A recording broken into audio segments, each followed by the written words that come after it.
때리는 얘기, 일상생활의 스트레스 혼란에 맞서서. 근데 이 책이 자기계발서인가요? 철학서인가요? 누군가를 독자를 상정하고 누군가에게 말해주고 싶은 그런 이야기를 쓴 게 아니에요. 자신에게 자기가 여러 가지 고통들과 또 여러 가지 힘든 일들을 겪었잖아요. 그런 와중에 틈틈이 자기 생각을 기록하면서 이렇게 살아야지, 어떤 것이 바르게 사는 거지? 이런 것들을 계속 끊임없이 스스로에게 물어보거든요. 삶의 본질에 대해서, 인생이란 무엇이고 어떻게 살아야 되고 사람들은 어떻게 상대해야 되고 이런 이야기를 합니다. 그런 면에서 영적 수행, 자기계발 그런 특징들을 가지고 있죠. 그래서 어떤 독자는 명상록을 두고 자기계발서 뭐 수십 권 수백 권 읽을 필요 없다, 이 한 권이면 된다, 이렇게 이야기를 하기도 하거든요. 이렇게 해라, 이렇게 해야 한다, 반복적으로 나오다 보니까 스스로 읽으면서 다짐도 되고, 이 사람이 나에게 하는 것 같은, 나에게 해주는.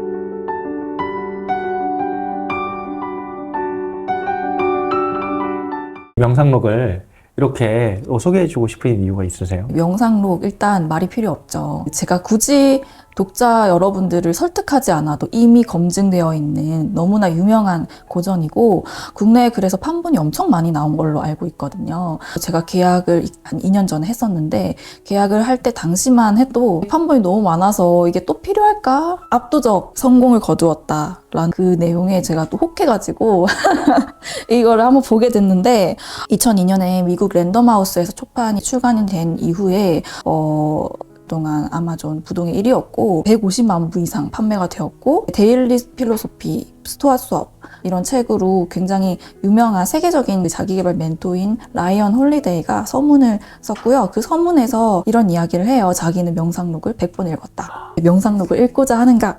그렇다면 당신은 반드시 그레고리 헤이스의 완역본을 읽어야만 한다. 굉장히 읽기가 쉽지만은 않습니다. 2000년 전에 로마 황제가 썼던, 자기 자신에게 썼던 일기처럼 썼던 책이거든요. 그렇기 때문에 무슨 말을 하는 거지? 이게 무슨 의미지? 라고 생각을 하면서 읽다 보면 약간 미궁으로 빠질 수가 있어요. 그런데 앞부분에 거의 90쪽 가까이를 할애해서 이 그레고리 헤이스 고전학과 교수가 엄청나게 상세하고 또 자세하고 친절하게 설명을 하고 있습니다. 어려울 수 있는 부분들을 좀 해소해주는 이 시점에 나와야겠다, 그런 생각이 들어서 계약을 하게 되었습니다. 그럼 계약하고 한 2년 정도가 지나서 책이 나온 거잖아요. 책 되게 이뻐 보이는데 디자인에 신경을 많이 쓰셨다고. 그레고리 헤이스의 해제가 있고 라이언 홀리데이의 서문이 있기 때문에 읽어야 된다라고도 하셨는데, 다른 강점이 있다면 뭐가 있을까요? 정말 디자인에 공을 많이 들였습니다. 사실 고전의 경우에 소장을 많이 하시잖아요. 그냥 책에 이렇게 꽂아놓고 책장이 진열되어 있고 집에 있는 것만으로도 예쁘고 마음이 산뜻해지는 느낌이 들어서 사시는 분들 있을 텐데, 책 컬렉팅을 많이 하거든요. 근데 이제 그렇게 하기에 예쁜 표지가 없다라는 아쉬움이 항상 있었어요. 예쁘게 만들어보자. 그래서 정말 카시오페아에서 전례 없이 가장 비싼 비용을 들여서 했던 것 같아요. 네. 표지에 대한 설명 좀 해주세요. 처음에 시안 잡을 때 엄청 고민을 많이 했어요. 네. 디자이너님이 많이 고생을 하셨는데, 올리브를 그림으로 나타냈잖아요. 로마 황제를 상징하는 올리브를 고른 거고요. 제가 올리브를 특별히 좋아해서 그런 건 아니고, 이 본문 중에도 올리브 이야기가 종종 나옵니다. 나름의 의미가 있는 선택이었고요. 올리브가 어떻다고 나오던가요? 문장을 읽어드려도 될까요? 명상록에서 변화에 대한 이야기를 많이 하거든요. 무화과도 나오고 올리브도 예시로 하나 나오는데, 우리는 자연의 부주의로 발생한 일조차 그 나름의 아름다움과 매력이 있다는 것을 기억해야 한다. 잘 익어 나무에서 떨어진 무렵에 올리브는 오히려 그 썩은 기미가 독특한 아름다움을 더한다. 이런 이야기가 나와요. 책에서 좀 변화에 대한 이야기가 계속 이제 인상 깊게 느껴졌는데, 그런 걸 좀 살리고 싶었던 저의 의도도 있었습니다. 오래된 올리브 열매를 얘기하는 것 같아요. 그게 가진 어떤 마르쿠스 아우렐리우스 황제가 나이가 들어서 쓴 책이잖아요. 방금 읽어주신 부분과 저자 본인이 유사한 부분이 겹치게 느껴지는데, 마르쿠스 아우렐리우스가 누구이며 왜 명상록을 썼는지 한번 말씀해 주세요. 마르쿠스 아우렐리우스는 로마 제국의 16대 황제죠. 오현제라고 하는 로마 제국의 황금기를 이끌었던 5명의 황제가 있었습니다. 그 중에 이제 마지막 황제이고요. 신기한 점은 로마 제국의 황제들은 자기 아들이 아닌데도 양자를 들여서 황제로 세우는 일이 아주 자연스러운 일이었다고 하더라고요. 마르쿠스도 자기가 왕이 될 줄 몰랐을 거예요. 상류층 가문에서 태어났고 귀족이었죠. 갑자기 어느 날 눈 떠보니 황제가 된 거예요. 안토니누스 피우스 황제가 있었는데 그 황제가 아들이 없었어요. 마르쿠스 아우렐리우스를 자기 양자로 받아들이면서 황제가 된 것이죠. 마르쿠스의 삶이 황제로서 막 찬란하고 아름답기만 했느냐, 그건 아니고 사실 굉장히 많은 일들이 있었습니다. 전생에 걸쳐서 전쟁이 있었기 때문에 자기는 전쟁에도 나가야 되고 또 전염병도 있었고 주변 사람들이 많이 죽기도 했고 그런 이제 어려움들을 계속해서 겪거든요. 누군가는 마르쿠스를 보고 로마 제국 황금기를 이끌었던 황제의 삶을 살았다 이렇게 생각하실 수도 있는데 좀 그렇지만은 않은 그늘진 모습도 있는 그런 황제였습니다. 고뇌가 깊었나 보네요. 사실 저는 이 책을 읽으면서 지금 우리가 겪고 있는 어려움들 똑같이 그 황제도 겪었구나라는 생각이 들었고 놀랍게도 마르쿠스 당시에도 이런 우리의 아픔들 똑같은 이런 어려움들을 옛날 사람들도 다 겪었다 이렇게 이야기를 하거든요. 옛날에 비하면 우리 많이 편한 거 아니에요? 편한 와중에 힘든 힘이 있죠. 지금이 편했고 옛날에 힘든, 이게 비교하기가 어려운 것 같아요. 다 그 시절의 힘듦이 있는 것이고. 그런 고통은 시대와 상관없이 항상 있었구나. 그런 이야기를 마르쿠스가 똑같이 그 시대에도 하니까 그게 좀 놀랍더라고요. 명상록이 쓰여진 시기는 마르쿠스가 59세에 전쟁을 수행하다가 거기서 이제 전사를 하거든요. 죽기까지 한 말년에 한 10년 정도 걸쳐서 썼던 기록입니다. 지난 시간에 다산의 문장들 나누었잖아요. 겹치는 내용이 있는 것 같아요. 다산도 권력의 정점에 있다가 귀양살이 팍 떨어져서 그때 책을 썼고, 이분은 뭐 그렇진 않지만 그렇게 떨어진 건 아니지만 전쟁이라고 하는 아주 죽음의 고비, 한 나라를 책임지는 황제로서 그 힘든 가운데 10년의 기간 동안, 다산은 18년 동안 500여 권의 책을 썼다면 12권의 책을 썼다라고 하는 게 확실히 사람은 힘들어야 되는구나. 힘들 때 뭔가가 나오지 않나. 이 책은 좀 힘든 사람이 읽으면 공감이 될까요? 힘든 사람이 읽으면 좋긴 하죠. 아침에 일어나기 싫을 때 우리 출근하기 싫고 그럴 때 있잖아요. 그 이야기를 합니다. 아침에 일어나기 싫을 때 잘 생각해봐라. 네가 왜 태어났냐. 네가 태어난 것이 이불을 뒤집고 그렇게 편안하게 자기 위함이냐. 일어나라. 그런 이야기를 하거든요. Get up. 오. 네.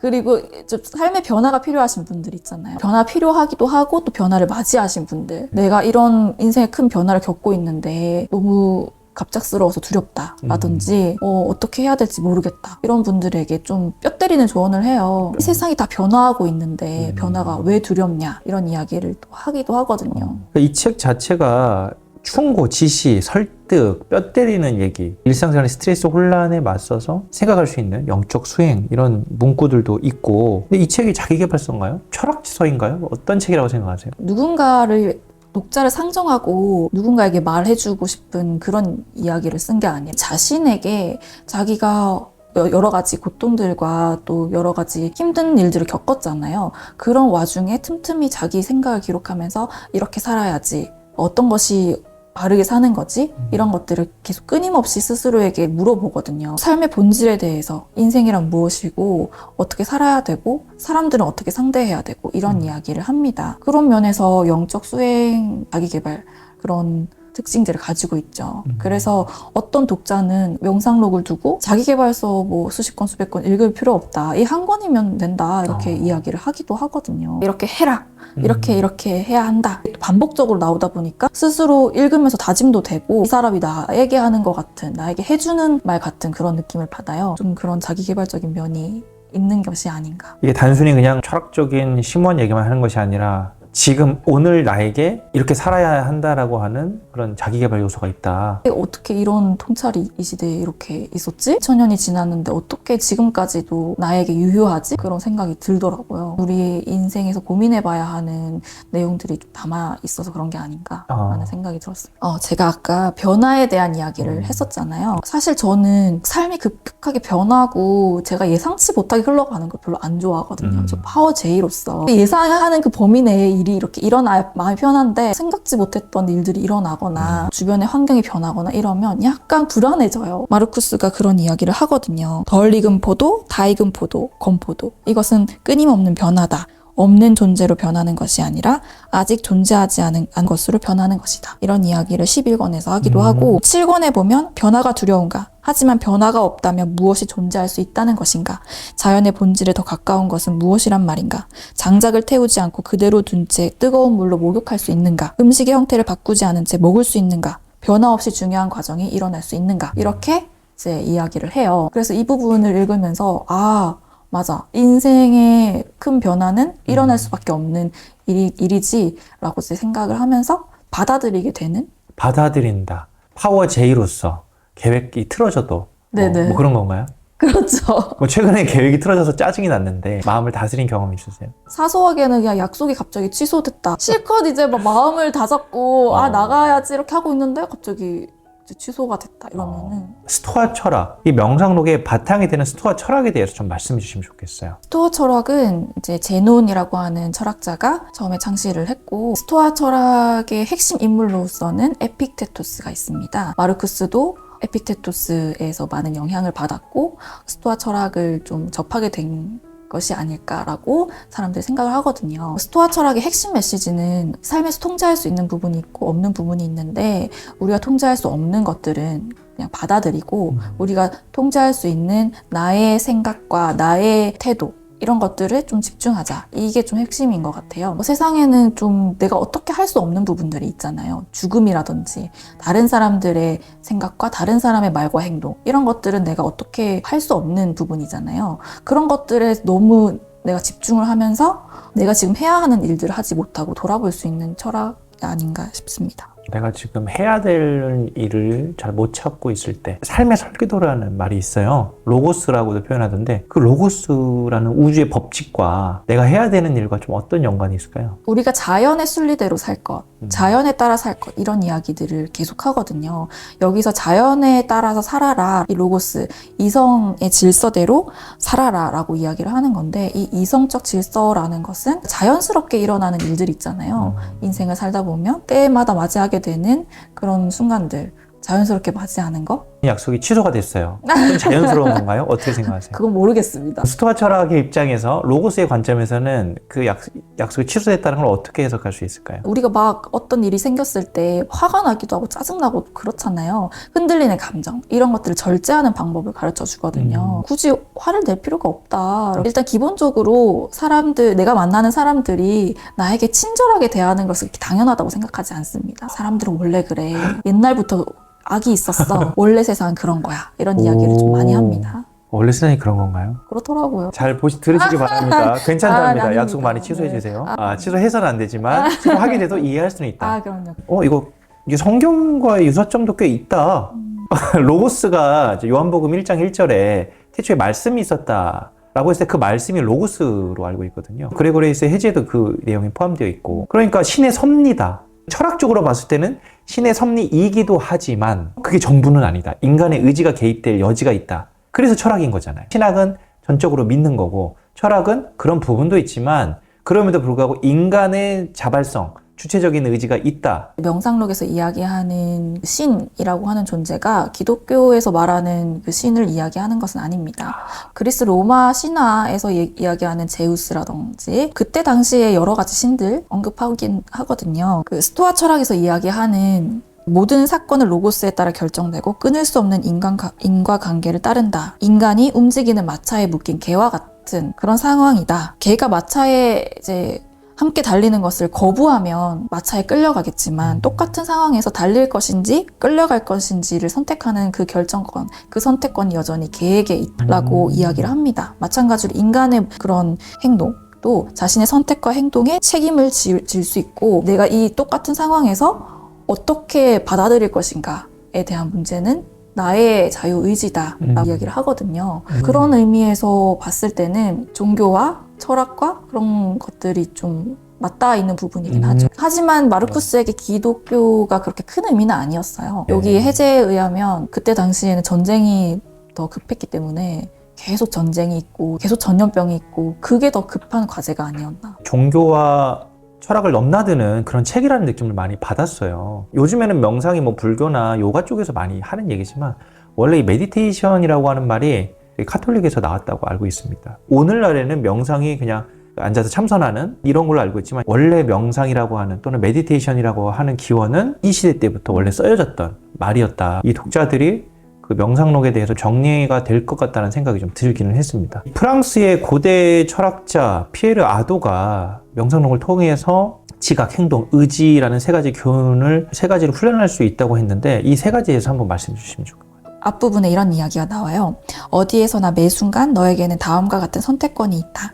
현재 상황을 겸허하게 받아들이는 것, 현재 가치 있는 사람에게 마땅한 대우를 하는 것, 현재 드는 생각에 불합리한 면이 끼어들지 않도록 신중하게 접근하는 것. 이렇게 세 가지를 이야기하거든요. 그게 바로 지각행동의지 말하는 것 같은데 사실 이게 스토아 철학에서 말하는 핵심적인 내용이라고 볼 수 있을 것 같아요. 지금 나에게 일어난 상황을 겸허하게 받아들이려는 의지, 곁에 있는 사람들에게 마땅한 대우를 해주려는 행동, 그리고 나에게 어떤 불합리한 생각이 들지 않도록 신중하게 지각하는 것, 훈련할 수 있다. 이 세 가지 훈련에 대한 훌륭한 교본이 된다. 명상록이 그렇게 이야기를 하거든요. 자기개발적인 면도 사실 있습니다. 명상록의 핵심 메시지에 대해서 부분 한번 언급해 주시면 좋을 것 같습니다. 내가 통제할 수 있는 것과 없는 것을 구분하는 것이 좀 중요할 것 같은데 나의 생각과 나의 감정, 나의 태도는 내가 통제할 수 있는 영역에 있는데 다른 사람의 행동과 말과 생각은 내가 어떻게 할 수 없는 부분이잖아요. 다른 사람들의 말에 영향을 받는 사람들, 다른 사람들의 태도에 쉽게 휘둘리는 사람들이 이 책을 읽으면 좀 좋은 게 나와 관련 없는 사람들의 행동에 영향을 받지 말고 평정을 지켜라. 너의 감정과 마음을 좀 다스려라. 이렇게 이야기를 하거든요. 공동체 이야기를 좀 합니다. 공동체에 해가 되는 것은 나에게도 해가 된다. 벌집에 해가 되는 것은 벌에도 해가 된다. 이런 이야기를 해요. 나를 둘러싸고 있는 공동체에 어떻게 선한 행동을 할 것인가, 어떤 선한 영향력을 끼칠 것인가 이런 이야기도 하거든요. 사람들에게 친절하고 나 자신에게는 엄격하라. 삶이 길지 않기 때문에 지금 현재 순간을 살아야 되고 모두가 죽는다. 내가 황제로 태어났지만 나도 죽고 너는 노예로 태어났지만 너도 죽고 죽음에 대해서도 계속 이야기를 하거든요. 이 현재의 삶을 있는 그대로 받아들이면서 살아라. 제 1권에 이제 감사함에 대해서 쭉 이야기를 한단 말이에요. 1권부터 감사함을 실었던 이유는 이러저러한 그 다양한 인생들이 있지만 우리는 다 배울 수 있고 모든 일에 지금 당연한 건 없고 다 감사해야 한다. 이런 이야기를 전하고 싶었던 게 아닌가. 요즘 뭐가 좀 감사하세요? 저는 이렇게 초대해 주셔서 영상을 찍을 수 있는 게 좀 감사하고요. 이렇게 또 조명도 켜주시고 공동체에 선한 영향력을 준다 하셨는데 지금 이렇게 영상을 찍는 것도 우리 출판사라고 하는 공동체 유튜브 생태계 속에 좋은 컨텐츠를 제공해 주는 거잖아요. 내부 사람들에게는 뭔가 긍정적 자극을 주는 부분도 있고 당신도 할 수 있어요. 당신도 할 수 있습니다. 나도 하는데 왜 못해요? 묘면님이니까 하시는 거예요. 통제할 수 없는 것을 통제하려 하지 말라. 그런 게 있으셨어요? 이건 내가 통제할 수 없다. 힘들었던 경험이 있으신가요? 만나고 있는 사람들 중에서 내가 보고 싶지 않지만 봐야 하는 사람들이 있을 수 있잖아요. 보기 싫은데 봐야 하는 사람들. 지금 저보고 말씀하시는 저를 딱 눈을 아닙니다. 다른 거 말씀하실 때는 시선을 피하시더니 이거 말씀하시면 저를 눈을 딱 쳐다보고 말씀하시니까 보기 싫지만 어쨌든 내가 봐야만 하는 그런 사람들이 있잖아요. 그 사람들이 저를 화나게 하거나 저에 대해서 잘 모르지만 이런저런 이야기를 한다거나 그럴 수 있잖아요. 그런데 이제 마르쿠스는 그런 이야기를 하거든요. 거기에 화를 내지 말고 거기에 감정을 쏟지 말고 그런 말을 하는 사람들한테 뭐가 잘못됐는지 일러주라. 그렇게만 이야기를 하거든요. 어떤 사람이 뭔가 잘못된 행동을 하거나 나에게 뭔가 안 좋은 이야기를, 듣기 싫은 이야기를 한다고 하면 거기에 대해서 내가 화를 내는 것이 아니라 네가 하는 그런 말과 행동이 뭐가 잘못되었고 어떤 부분에서 틀렸는지를 그냥 가르쳐주면 된다. 이렇게 이야기를 하거든요. 근데 그렇게 함으로써 공동체에 좀 더 유익한 방향으로 가려고 했던 게 아닌가. 굉장히 말은 쉬운데 우리가 그 사람의 그 짜증나는 정말 싫은 모습을 화를 안 내면서 담담하게 얘기해준다? 잘 되지는 않죠. 하지만 그것도 훈련인 것 같아요. 계속 그렇게 연습을 해야 될 것 같아요.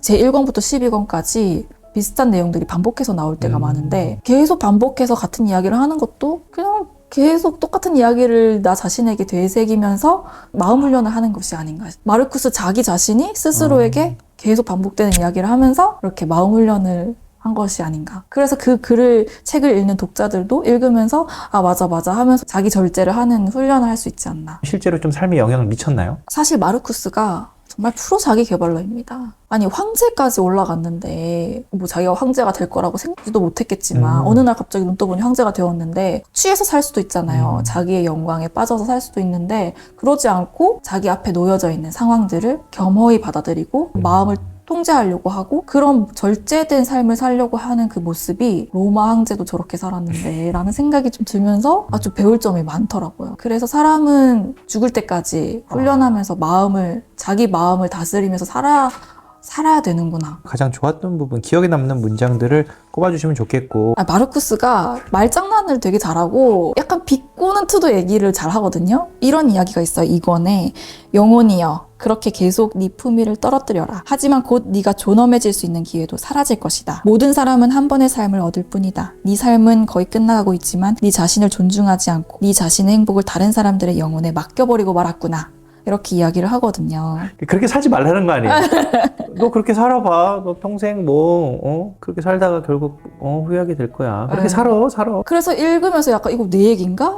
나한테 지금 들으라고 하는 얘기인가? 약간 찔림을 얻기도 하고 놀라운 이야기가 있는데 네 몸무게가 100kg이 되지 않는다고 괴로워하지는 않을 것이다. 그렇다면 더 오래 살지 못한다고 괴로워하는 이유는 무엇이란 말인가? 네 육신에 내려진 한계를 받아들이듯이 너에게 할당된 시간의 한계도 받아들여라. 이렇게 얘기를 하거든요. 죽음을 얘기하면서 몸무게를 이렇게 또 얘기를 하나 그런 생각이 좀 들더라고요. 육신에 내려진 한계를 받아들이듯이 할당된 시간의 한계를 받아들여라. 이 부분이 좀 약간 뭔가 맞은 듯한 딱 그런 생각이 들더라고요. 나이듦, 늙어감. 예전 같지 않네? 기억하라. 무화과 나무가 무화과를 맺는다고 놀라지 않는 것처럼 세계가 어떤 일을 일어나게 한다고 해서 놀라지 말아야 한다. 훌륭한 의사는 환자가 열이 났을 때 놀라지 않고 조타수는 역풍이 불러도 놀라지 않는다. 지금 하고 있는 일, 내가 지금 처한 상황에서 어떻게 보면 당연한 일이고 자연스러운 일인데 그거를 받아들이지 못하고 놀라고 있진 않는가. 나에게 거울의 역할을 해주는 책이 좋은 책이라고 생각을 들어요.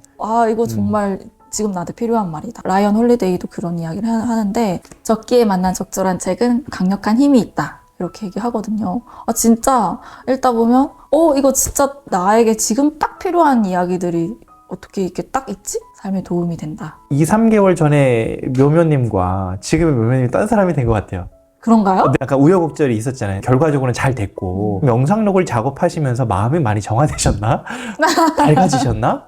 풍기는 모습에도 이렇게 에너지가 좀 좋게 느껴지거든요. 이 책을 누군가에게 권한다면 어떤 상황에 있는 사람에게 좀 권하고 싶으세요? 라이언 홀리데이가 서문에서 이렇게 이야기를 하거든요. 명상록은 읽을 때마다 매번 새롭다. 그래서 100번 읽었던 게 아닌가. 누가 읽느냐에 따라 읽는 시기나 각자 처한 상황에 따라 자신에게 처한 상황에 맞는 메시지를 얻을 수 있을 것이다. 이렇게 이야기를 하기도 했고 헤라클레이토스라는 철학자는 우리가 같은 강물에 2번 발을 담글 수 없다. 이렇게 이야기를 했어요. 읽을 때마다 좀 매번 새로운 것을 받을 수 있는데 라이언 홀리데이도 부모가 되기 전까지는 자식을 잃는 것에 관한 언급에서 뭔가 느끼는 바가 없었는데 이제는 이해가 된다. 전염병에 관해서 언급한 부분은 우리가 2020년 이전까지는 대수롭지 않게 여겼을 텐데 코로나를 겪은 이후에는 또 달라졌다. 이렇게 이야기를 하거든요. 그래서 각자 처한 상황에 따라서 좀 다르게 받아들일 수 있는 어떻게 다른 사람을 대해야 할지 잘 모르겠는 사람들에게 인간관계가 어려우신 분들에게 이 책이 좀 유용하지 않을까 싶거든요. 라이언 홀리데이가 100번을 읽었다 그랬어요.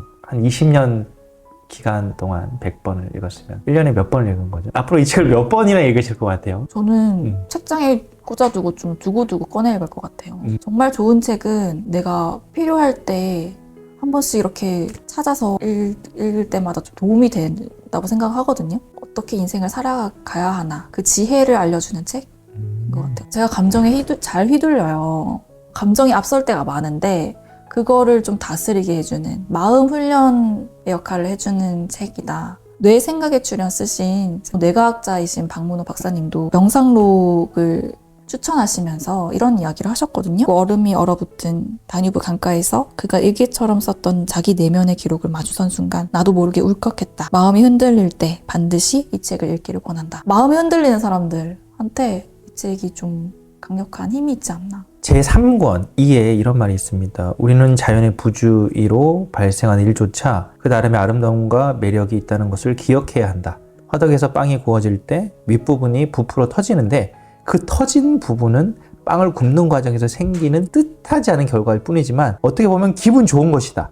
그 이유는 알지 못한 채 우리의 식욕을 자극하기 때문이다. 그러면서 무화과 얘기도 이렇게 하는데 제가 그래서 표지를 이걸로 올리브로 선택을 하게 된 거고요. 일상에 대한 이야기가 많이 나오거든요. 자연스러운 아름다움. 마르쿠스가 그런 면에서 시인처럼 산 것 같다. 표현들이 좀 풍부해요. 2권 17에서 삶은 전쟁이고 고향에서 멀리 떠난 여행 이렇게 표현을 하거든요. 멀리 떠난 여행이었다 이렇게 표현하는 부분들이나 자연에 대한 언급들 이런 걸 봤을 때 마르쿠스도 알고 보면 엄청 감성적인 사람이고 이걸 자연을 노래할 줄 아는 사람이지 않았을까? 수천 년이 흘렀어도 사람이 삶을 살아가는 방법에는 변함이 없거든요. 진짜 내 마음 같지 않게 삶이 흘러갈 때, 불안할 때, 괴로울 때 머리맡에 두고 꺼내 읽었으면 좋겠습니다. 서문에서 대단히 진정성 있고 진심이 느껴지고 때로는 안타까울 정도로 진지하기 때문에 의도치 않게 우리에게 직접 말하는 듯해서 우리가 겪는 흔한 문제를 해결하는 데 도움을 주는 효과가 있다. 이렇게 삶의 여러 가지 문제들 해결해 줄 수 있지 않을까.